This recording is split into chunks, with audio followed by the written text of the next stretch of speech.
ကျွန်တော်မြန်မာနိုင်ငံအစိုးရအနေနဲ့ online လေလံမှု online scan online လောင်းကစားမှု online gambling တွေပေါ်ဆက်လက်လှုပ်ဆောင်သွားတဲ့မူဝါဒနဲ့ဒီလန်များကို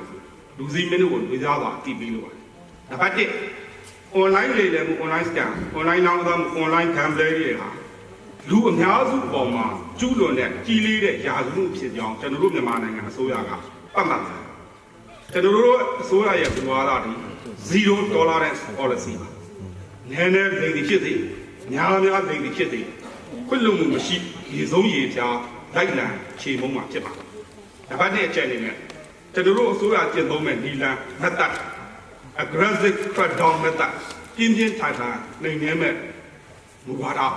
ဖြစ်ပါတယ်။ဒါတွေကိုဆောင်ရွက်ဖို့အတွက် online လေလံမှုနဲ့ online လောင်းကစားမှုတိုက်ဖျက်ရေးကြီးကြပ်မှုဘိုးကော်မတီကိုဒီနေ့